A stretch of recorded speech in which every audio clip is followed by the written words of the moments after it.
Hello everyone, welcome to exam Pathshala by Nancy Sharma. I hope आपकी तैयारी अच्छी चल रही हो और प्रीवियस लेक्चर्स उसमें आपकी हेल्प कर रहे हों। हमारा जो टॉपिक ऑलरेडी चला है वो है what is pronoun and its types. Previous lecture में हमने रिफ्लेक्सिव प्रोनाउन के बारे में पढ़ा, इम्फेटिक प्रोनाउंस के बारे में पढ़ा।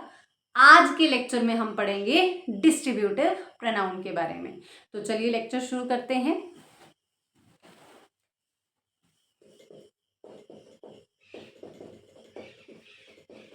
Distributive pronoun. अब डिस्ट्रीब्यूटिव प्रोनाउन क्या होते हैं?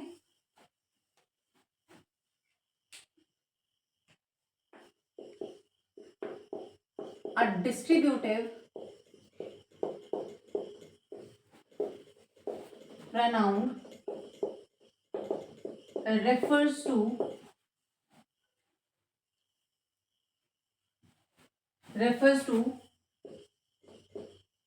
member of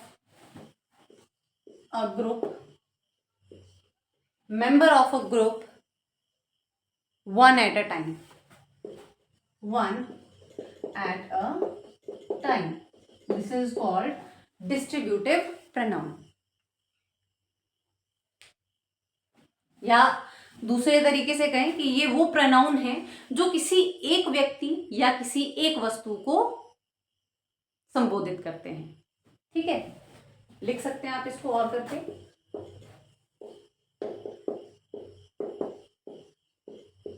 ये वह प्रोनाउन है जो किसी एक व्यक्ति या वस्तु को दर्शाते हैं या व्यक्त करते हैं। ठीक है, या हम और तरीके से इसको बोलें कि ये जो आपके डिस्ट्रीब्यूटिव प्रोनाउन होते हैं ये हमेशा सिंगुलर काउंट किए जाते हैं। डिस्ट्रीब्यूटिव प्रोनाउन हमेशा सिंगुलर प्रोनाउन माने जाते हैं और इनके साथ, अब सब्जेक्ट ही सिंगुलर है तो उसके साथ वर्ब भी कैसी आएगी? सिंगुलर। तो हम यहां पे लिख सकते हैं सिंगुलर वर्ब। बहुत ही इंटरेस्टिंग टॉपिक है ये।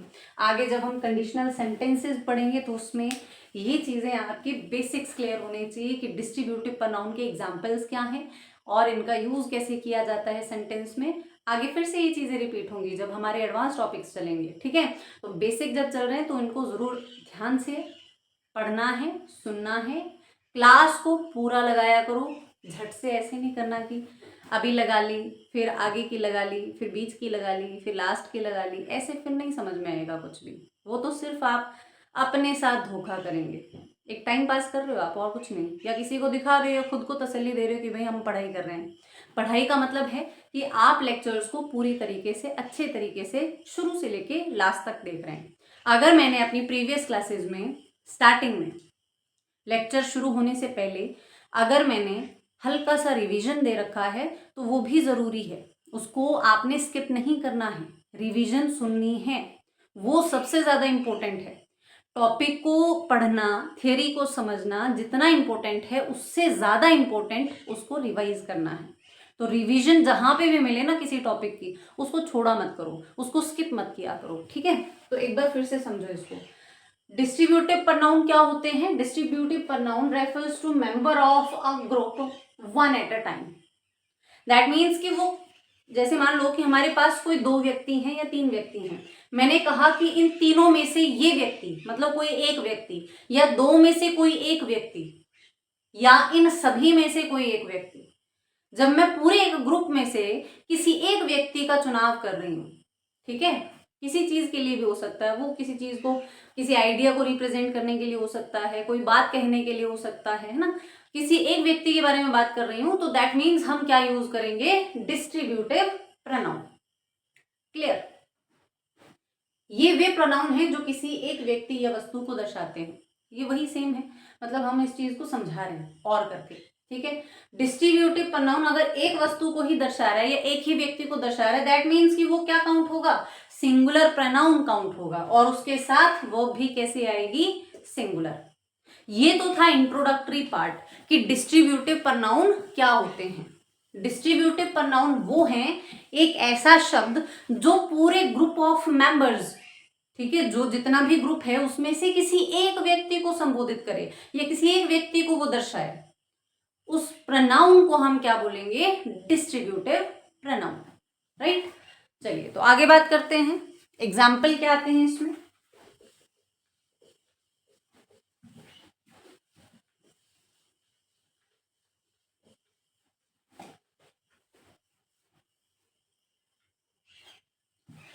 डिस्ट्रीब्यूटिव प्रोनाउन के एग्जाम्पल हैं ईच, एवरी भी लिख सकते हैं, एवरीवन भी लिख सकते हैं, बट जनरली एवरीवन जो होता है ना, ये आता है आपका इनडेफिनिट प्रोनाउन में। जो आपका एवरीवन है ये इनडेफिनिट प्रोनाउन में काउंट किया जाता है ग्रामेटिकली, लेकिन ये इसको आप कुछ ऐसे सेंटेंसेस होते हैं जिसमें आप इसको डिस्ट्रीब्यूटिव प्रोनाउन भी काउंट कर सकते हैं। मैं एग्जाम्पल में आपको समझा दूंगी, ठीक है। दूसरा एग्जाम्पल है either, neither or none. These are the example of distributive pronoun. कौन कौन से एग्जाम्पल हैं, each, every, either, neither, none, one, any, ये भी आते हैं वैसे तो इसमें, ठीक है, डिस्ट्रीब्यूटिव प्रोनाउन में।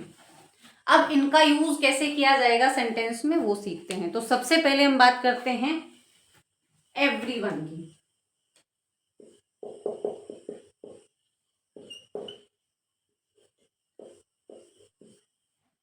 Everyone,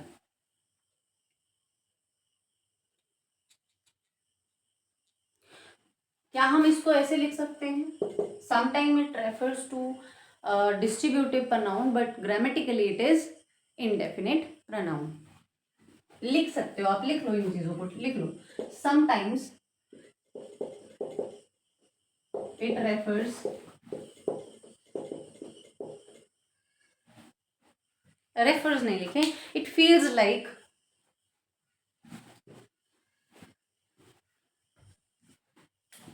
it feels like distributive pronoun but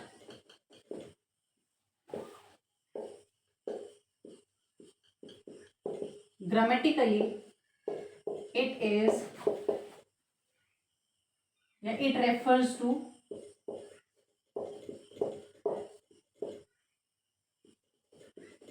indefinite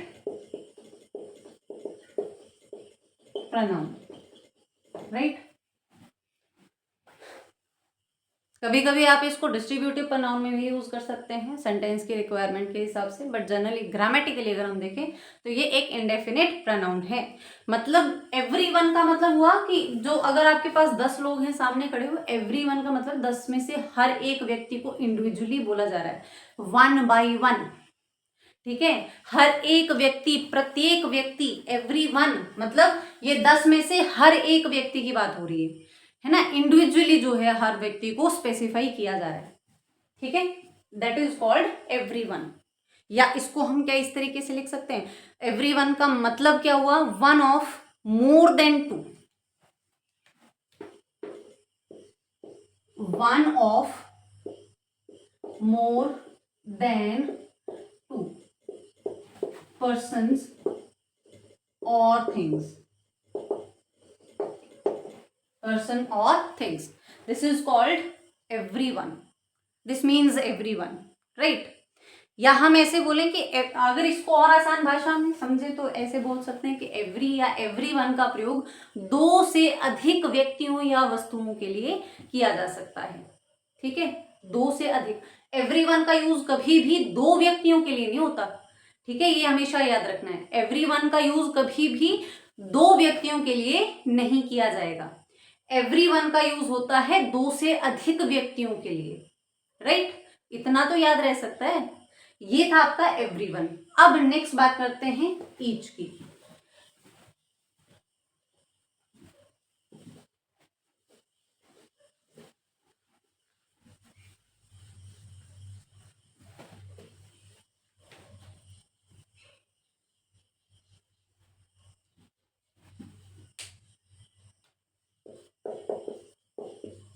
each का यूज कैसे करते हैं?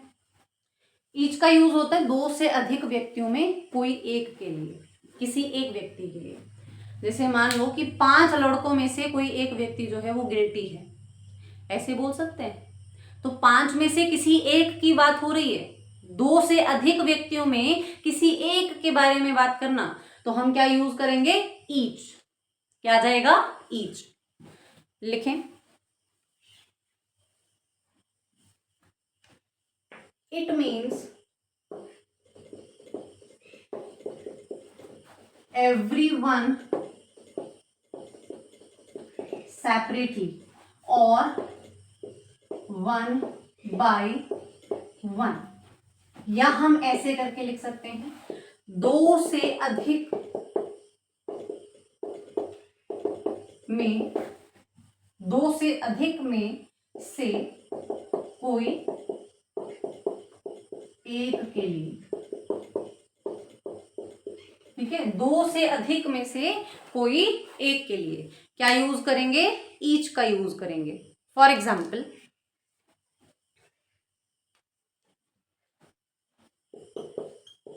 Each of students gets a prize. ध्यान से इस एग्जाम्पल को सीखना है। मैंने कहा ईच का यूज होता है दो से अधिक व्यक्तियों में कोई एक के बारे में। अब स्टूडेंट्स है, स्टूडेंट्स सिर्फ दो तो नहीं हो सकते, दो से ज्यादा भी हो सकते हैं, दो से ज्यादा ही होंगे ना स्टूडेंट्स। तो इस केस में अब हम क्या करेंगे? देखो ईच लगा है, ठीक है, each of students gets a prize. Students यहाँ पे प्लूरल नाउन हुआ। जब भी आप each of, any of, one of, ठीक है, नन ऑफ, आइदर ऑफ या नाइदर ऑफ यूज करते हैं, तो उसके बाद सब्जेक्ट हमेशा प्लूरल आता है, या हम बोले नाउन हमेशा प्लूरल आता है। लेकिन ये चाहे प्लूरल नाउन है, लेकिन इसका अर्थ जब इसके साथ प्लूरल नाउन से पहले अगर each of, any of, one of जुड़ जाता है, तो वो सेंटेंस के नेचर को या सब्जेक्ट के नेचर को सिंगुलर बनाता है। किसी भी प्लूरल नाउन से पहले each of, any of, one of, neither of, either of जुड़ जाता है, तो वो सब्जेक्ट के अर्थ को क्या बनाता है? सिंगुलर। जब सब्जेक्ट का अर्थ सिंगुलर हो जाता है, तो उसके साथ वर्ब भी कैसी आती है? सिंगुलर। हम वर्ब भी कैसे यूज करेंगे? सिंगुलर। ये फॉर्मेशन आपको बुक्स में देखने को मिलेंगी, ठीक है, each of, any of, one of plus plural noun plus singular verb. ये याद भी कर सकते हो आप ऐसे, ठीक है, ऐसे याद करना है वैसे याद कर लो, या ऐसे याद कर सकते हो कि प्लूरल नाउन से पहले अगर each of, any of, one of, neither of, none of ऐसा जुड़ जाए, तो वो हमेशा सिंगुलर ही अर्थ लिया जाता है, उसके साथ वर्ब कैसी आती है? सिंगुलर ही आती है, राइट? तो ये था आपका ईच। नेक्स्ट एग्जाम्पल है आइदर। लास्ट में एक बार समअप भी करूंगी मैं, ठीक है, ताकि आपको ये चीजें, ये मैं वन बाय वन क्यों करवा रही हूँ, वन बाय वन इसलिए करवाया जा रहा है ताकि आप डिटेलिंग में इस चीज को समझ पाओ। लास्ट में जब मैं इसको एक साथ सभी को समझाऊंगी तो आपको तो भी समझ में आ जाएगा, ठीक है, कुछ मुश्किल नहीं है, बहुत आसान है। चलिए बात करते हैं आइदर की। आइदर का यूज कैसे करते हैं?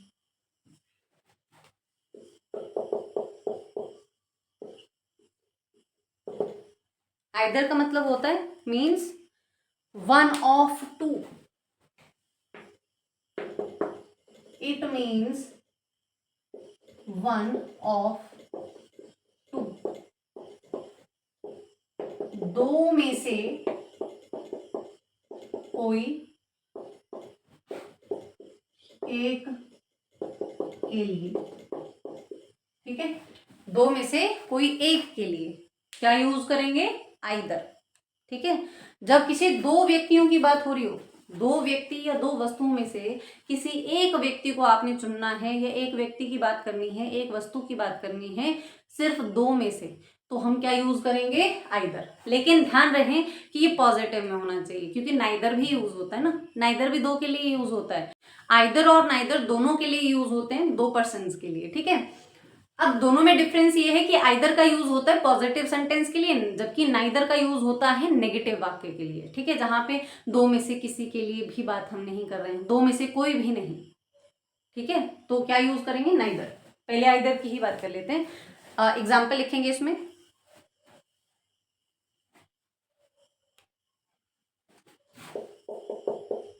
Either of these two answers is correct. Either of these two answers is correct. ठीक है, दोनों में से कोई एक आंसर करेक्ट होगा, दोनों में से एक, दो में से, ठीक है, दो आंसर्स में से कोई एक आंसर करेक्ट होगा। Either of these two answers is correct, होगा नहीं, है, ऐसे बोल सकते हैं, ठीक है। तो ये है आपका आइदर। ऐसे ही नाइदर की बात करें,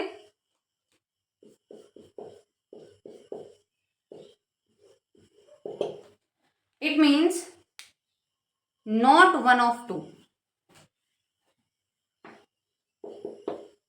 it means not one of two, या हम और करके लिख सकते हैं, दो व्यक्तियों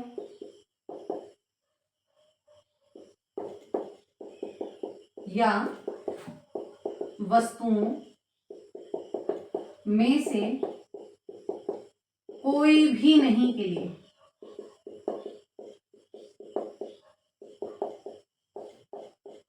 कोई भी नहीं के लिए क्या यूज करेंगे, नाइदर। फॉर एग्जाम्पल,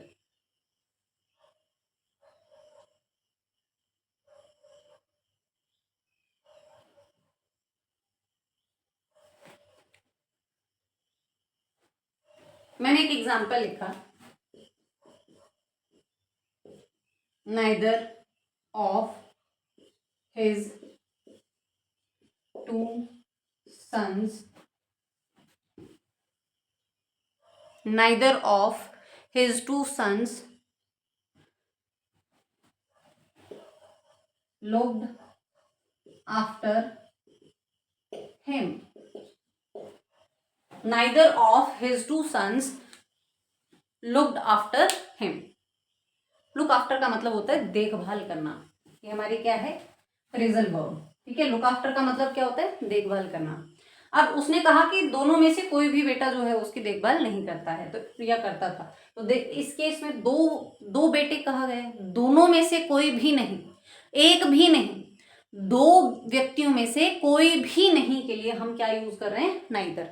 जहां पे दो व्यक्तियों में से कोई एक की बात हो रही है, either of these two answers is correct, है ना, दोनों में से कोई एक करेक्ट है, लेकिन है, दैट मीन्स पॉजिटिव सेंटेंस है, तो हम क्या यूज करेंगे, आइदर। जब दो में से कोई एक के अर्थ में बात हो रही है तो हम आइदर का यूज करेंगे, लेकिन जब दो में से कोई भी नहीं के लिए बात हो रही है तो उस केस में नाइदर का यूज करेंगे। क्लियर, यहां तक क्लियर। चलिए आगे बात करते हैं, नन।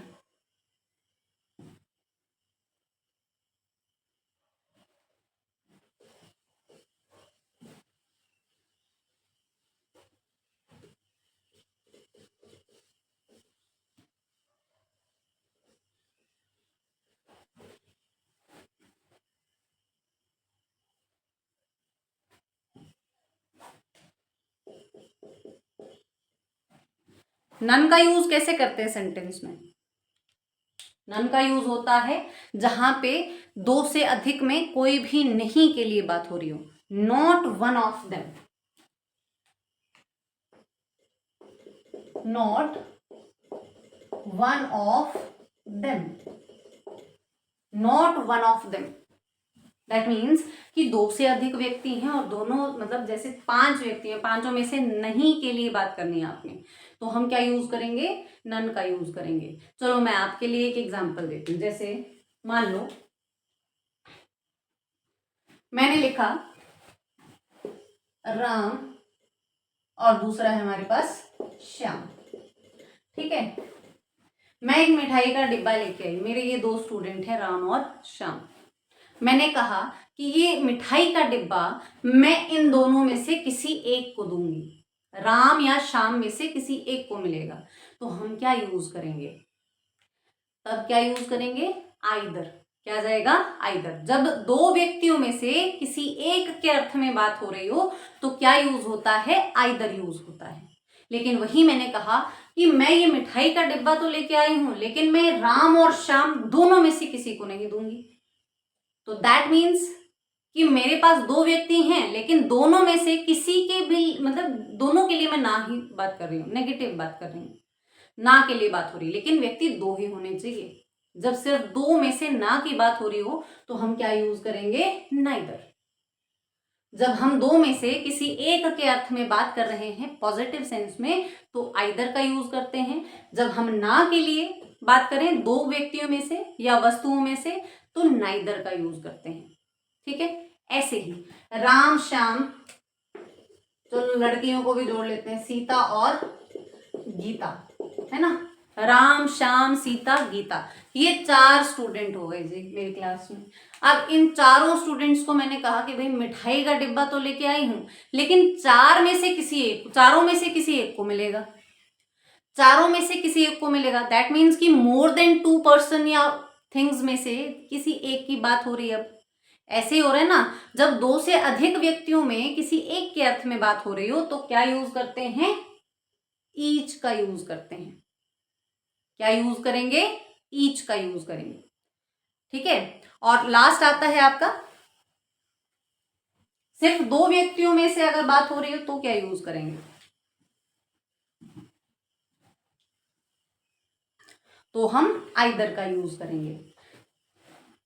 एक बार मैं फिर से रिपीट कर देती हूँ, चलो मैं आपको एक आसान भाषा में समझाती हूँ, है ना। अगर ऐसे समझ में नहीं आया तो होगा, ऐसी बात नहीं, मुश्किल नहीं है, विद एग्जाम्पल भी आपको समझ में आया होगा। ठीक है, एक एग्जाम्पल ले लेते पहले नन वाला। ठीक है, जैसे मैंने लिखा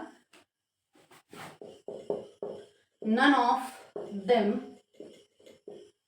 of them came to the class,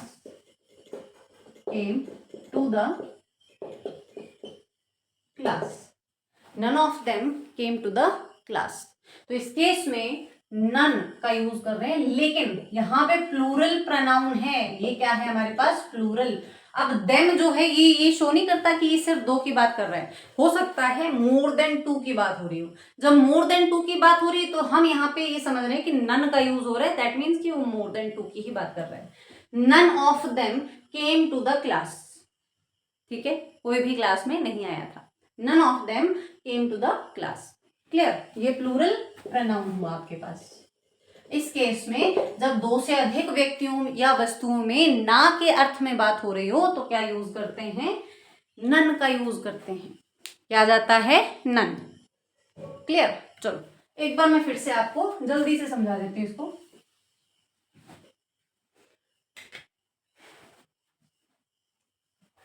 हमने लिखा ईच, यहीं पे मैंने लिख दिया, एवरी को नहीं लिखती मैं, एनी लिख देती हूँ, एनी और वन। ठीक है, दूसरे कॉलम में मैंने लिखा आइदर। नेक्स्ट है आपका नन और नेक्स्ट है आपका नाइदर। क्या डिफरेंसेस होते हैं ये सीखते हैं जल्दी से। मैंने कहा था लास्ट में मैं आपको हल्का सा सम अप करूंगी। ठीक है, तीनों चारों में डिफरेंस क्या होते हैं। ईच का यूज होता है दो से अधिक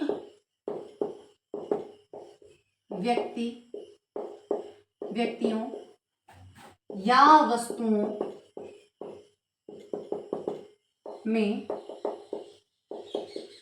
कोई एक के अर्थ में।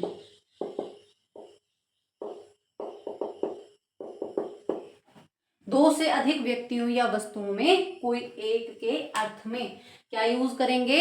ईच ऑफ, एनी ऑफ या फिर वन ऑफ। ठीक है, आइदर का यूज होता है सिर्फ दो व्यक्तियों के लिए या दो वस्तुओं के बीच में।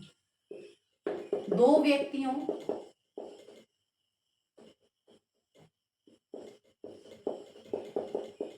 या वस्तुओं में कोई एक के अर्थ में। नेक्स्ट, नन का यूज होता है दो से अधिक, ये ना के केस में आ जाएंगे दोनों, दो से अधिक व्यक्तियों या वस्तुओं में कोई भी नहीं के लिए।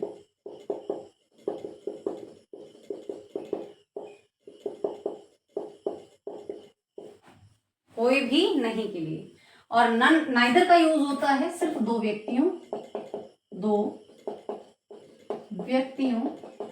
या वस्तुओं में कोई भी नहीं के लिए।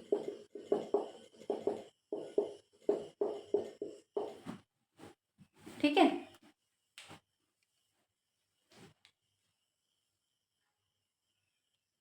ईच, एनी और वन का यूज होता है दो से अधिक व्यक्तियों या वस्तुओं में कोई एक के अर्थ में। वहीं आइदर का यूज होता है दो व्यक्तियों या वस्तुओं में कोई एक के अर्थ में। ठीक है, दूसरे केस में ये तो हुआ पॉजिटिव सेंस में। नेगेटिव में, ना के केस में देख लो, अगर दो से अधिक व्यक्तियों में आप एक को ना कर रहे हो, है ना, दो से अधिक व्यक्तियों में कोई भी नहीं के लिए, तो क्या यूज करेंगे? नन का यूज करेंगे। और जबकि ये इंडिविजुअली होता है, बट ठीक है, नन और जो हम ईच या एवरी की बात करते हैं ना, जितने भी लोग खड़े हैं, है ना, 10 लोग हैं, 10 में से कोई भी नहीं के लिए, मतलब हर एक व्यक्ति के लिए मना है, हर एक व्यक्ति इंडिविजुअली। ठीक है, नाइदर का मतलब होता है सिर्फ दो व्यक्तियों की बात होती है, दो व्यक्तियों या वस्तुओं में कोई भी नहीं के लिए क्या यूज करेंगे? नाइदर। ठीक है, तो ये था each, any, one, either, none और नाइदर। ये यूज इंपॉर्टेंट है, आपको ये चीज समझनी जरूरी है कि इनका यूज कैसे किया जाता है। अब सबसे इंपॉर्टेंट चीज आती है कि डिस्ट्रीब्यूटिव प्रोनाउन का यूज हम करते कैसे हैं सेंटेंस में। कुछ टेक्निकल चीजें होती है, जैसे प्रोनाउन कौन से यूज होंगे, है ना, वो चीज सीख लेते हैं। 3 ही पॉइंट है, जल्दी से सीख लेंगे। लिखें, जैसे हमारे पास डिस्ट्रीब्यूटिव प्रोनाउन, आप सेंटेंस में डिस्ट्रीब्यूटिव प्रोनाउन यूज कर रहे हैं, ठीक है, प्लस डिस्ट्रीब्यूटिव प्रोनाउन के साथ आगे जो भी आप नाउन यूज कर रहे हैं वो कौन सा है? थर्ड पर्सन है, सिंगुलर है और मैस्कुलाइन जेंडर शो कर रहा है। ठीक है, डिस्ट्रीब्यूटिव प्रोनाउन के बाद हमारे पास एक प्लूरल नाउन आता है, लेकिन डिस्ट्रीब्यूटिव प्रोनाउन के बाद कोई सिंगुलर प्रोनाउन आ रहा हो, या थर्ड पर्सन में हो, या मैस्कुलाइन जेंडर हो, ठीक है, तो आगे प्रोनाउन भी कैसा आएगा? मैस्कुलाइन फॉर्म में आएगा। कैसा आएगा? मैस्कुलाइन जेंडर में। तो यहाँ पे लिख सकते हैं डिस्ट्रीब्यूटिव प्रोनाउन के साथ जनरली हम क्या यूज करते हैं? थर्ड पर्सन, मैस्कुलाइन जेंडर और सिंगुलर फॉर्म में। Distributive pronoun plus third person या फिर सिंगुलर प्रोनाउन या फिर मैस्कुलाइन जेंडर। नाउन चाहे कोई भी हो फिर, ठीक है, नाउन भी मैटर करता है। आगे जब नाउन की बात करेंगे, अगर फेमिनाइन नाउन है तब हम जो नाउन अगर फेमिनाइन जेंडर को शो कर रहे हैं तो आगे प्रोनाउन फेमिनाइन जो है प्रोनाउन ही यूज किया जाएगा। ठीक है, चलिए देखते हैं, इसमें एग्जांपल लिखते हैं। मैंने लिखा एवरीवन शुड ओबे डैश पेरेंट्स। अब आपको फिल करना है, यहाँ पे हिज आएगा या फिर हर आएगा। देखो, जब यहाँ पे सब्जेक्ट जो है, डिस्ट्रीब्यूटिव प्रोनाउन के बाद कोई सब्जेक्ट स्पेसिफाई नहीं किया गया है, कोई नाउन का जेंडर नहीं दे रखा है ही नहीं सब्जेक्ट आगे कुछ भी, सिर्फ एवरीवन दे रखा है कि सभी को, है ना। एक हमारे पास क्या है? सजेशन दे रखा है, सजेशन में शुड यूज करते हैं हमेशा। तो एवरीवन शुड ओबे यहाँ पे प्रोनाउन क्या आएगा, हिज आएगा या हर आएगा। जब ऐसी कंडीशन आती है ना, जब आपके पास कोई सब्जेक्ट नहीं होता है लेकिन आगे हमारे पास डिस्ट्रीब्यूटिव प्रोनाउन है ना, डिस्ट्रीब्यूटिव प्रोनाउन के साथ जनरली थर्ड पर्सन में सिंगुलर प्रोनाउन फॉर्म में मैस्कुलाइन जेंडर ही यूज होता है। तो हम यहाँ पे क्या यूज करेंगे, हिज। क्या आ जाएगा, his. Everyone should obey his parents, right. Everyone should obey his parents, her नहीं आएगा, ठीक है। हम यूनिवर्सली जो है हिज का ही प्रयोग करते हैं इन केस अगर आपके पास सब्जेक्ट नहीं दे रखा है लेकिन आगे आपको प्रोनाउन यूज करना है, in case of distributive pronoun, ठीक है।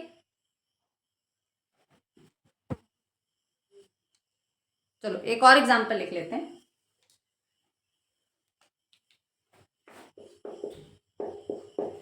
Neither of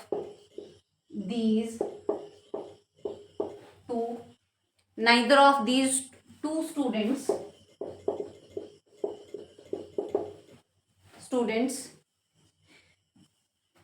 has received dash prize। अब फिर से सेम कंडीशन आती है, ठीक है। यहाँ पे ये प्लूरल प्रोनाउन आ रहा है ना, देखो नाइदर ऑफ के बाद हमारे पास क्या आ रहा है, this is plural pronoun, plural pronoun. क्या यहाँ पे ये फेमिनाइन जेंडर शो कर रहा है, मेस्कुलाइन या फेमिनाइन जेंडर शो कर रहा है।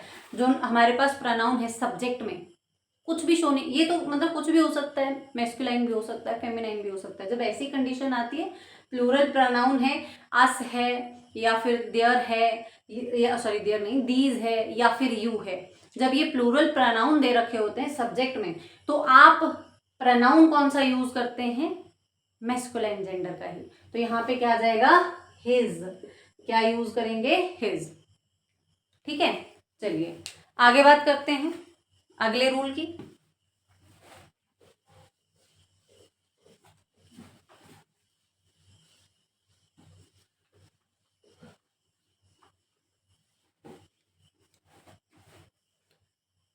अगर सेंटेंस में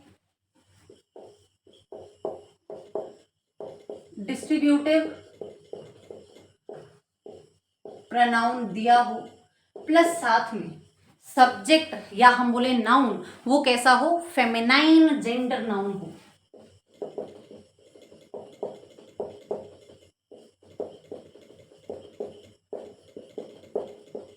मतलब नाउन जो है वो फेमिनाइन जेंडर शो कर रहा हो तो उस केस में आगे प्रोनाउन कौन सा यूज करेंगे, हर।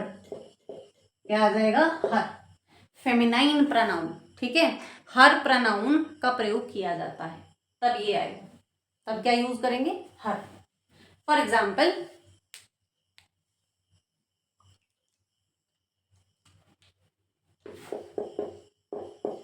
neither of these two girls, दो लड़कियों की बात हो रही है, दो में से कोई भी नहीं तो हम नाइदर ही यूज करेंगे। Neither of these two girls has deposited dash fees. अब यहां पे बताएंगे हिज आएगा या हर आएगा, तो इस केस में हम क्या यूज करेंगे, हर। क्यों हर आएगा, क्योंकि यहाँ पे नाउन क्या है, ये फेमिनाइन जेंडर शो कर रहा है।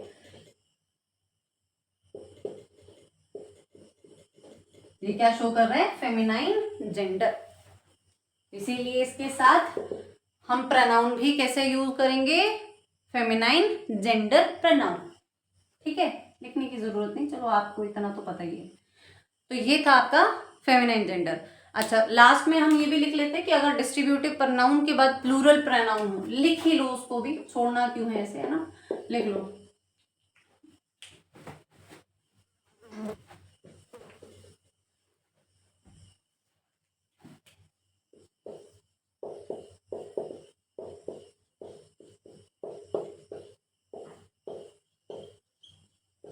डिस्ट्रीब्यूटिव प्रोनाउन प्लस हमारे पास आगे प्लूरल प्रोनाउन दे रखे हो, प्लूरल प्रोनाउन में लाइक जैसे हमारे पास एग्जांपल है अस, देम और यू। तो इस केस में हम आगे प्रोनाउन कौन सा यूज करेंगे? हिज। क्या आ जाएगा? हिज। चलो एक एग्जांपल ले लेते हैं ना last. Neither of them, neither नहीं लिखो, none of them, none of them has done his duty, his duty. तो नन ऑफ के साथ आगे देम है, और जब देम यूज कर रहे हैं तो ये क्या हुआ? Plural pronoun. प्लूरल प्रोनाउन आ रहा है, जब भी सब्जेक्ट में प्लूरल प्रोनाउन आ रहा है तो आगे हम प्रोनाउन कौन सा यूज करेंगे? Masculine gender pronoun. क्या जाएगा? Masculine gender pronoun. एक बार मैं जल्दी से रिपीट कर देती हूँ। देखो, डिस्ट्रीब्यूटिव प्रोनाउन वो होता है जो किसी एक को संबोधित करता है पूरे ग्रुप में से, ठीक है। अब संबोधित करने के तरीके दो तरीके के हैं, या तो आप उसको हाँ में बताएं या उसको ना में बताएं, ठीक है। डिस्ट्रीब्यूशन दो तरह का हो सकता है, या तो हाँ में या फिर ना में, ठीक है। अब इसको चार कैटेगरी में हम डिवाइड करते हैं, ईच, आइदर, नाइदर और नन। ईच का यूज होता है जहां पे दो से अधिक व्यक्तियों में से किसी एक के अर्थ में बात हो रही हो, जैसे राम, श्याम, सीता, गीता में से किसी एक को मिठाई मिलेगी, चारों में से किसी एक को मिठाई मिलेगी, या पांच में से किसी एक को मिठाई मिलेगी। तो हम क्या यूज करेंगे? ईच। मतलब वो हर एक व्यक्ति को सेपरेटली बता रहा है, ठीक है, इंडिविजुअली बता रहा है। दूसरा आता है आइदर। आइदर का यूज होता है सिर्फ दो व्यक्तियों में, दो व्यक्तियों के लिए, लेकिन हाँ के लिए। जैसे मैंने वही सेम एग्जाम्पल लिया कि मैं मिठाई का डिब्बा लेके आई, लेकिन मैं राम और श्याम में से किसी एक को दूंगी, तो दैट मीन्स कि दो व्यक्तियों में से किसी एक के बारे में बात हो रही है, ठीक है। तो क्या यूज करेंगे? आइदर। नेक्स्ट आता है आपका नाइदर। जब हम दो में से किसी एक को भी नहीं देंगे, इन दोनों में से किसी एक को भी मिठाई नहीं मिलेगी, तो क्या यूज करेंगे? नाइदर। क्या जाएगा? Neither. The last one is none. That means कि दो से अधिक व्यक्ति या वस्तुएं हैं, लेकिन दोनों मतलब दो से अधिक जो भी व्यक्ति या वस्तुएं हैं उनमें कोई भी नहीं के लिए, ना के अर्थ में क्या यूज करेंगे? नन का यूज करेंगे। ये थे आपके डिस्ट्रीब्यूटिव प्रोनाउन। इससे सिमिलैरिटी रखते हुए हमारा रेसिप्रोकल प्रोनाउन आता है, जो हम करेंगे नेक्स्ट क्लास में, ठीक है। तो हमेशा याद रखें, बस एक चीज हमेशा याद रखनी है, don't be afraid of making mistakes, क्योंकि जितनी हम गलतियां करेंगे उतनी ही हम परफेक्शन की तरफ जाएंगे। गलतियां करके हम परफेक्शन की तरफ चलते हैं। Error, trial and error method यही होता है, जिसमें आप बार बार ट्राई करते हैं और जितने आप एरर करेंगे वो अपने एरर से आप सीखते जाएंगे, ठीक है। So keep learning, keep practising, one day you will surprise yourself. Thank you. Jai Hind.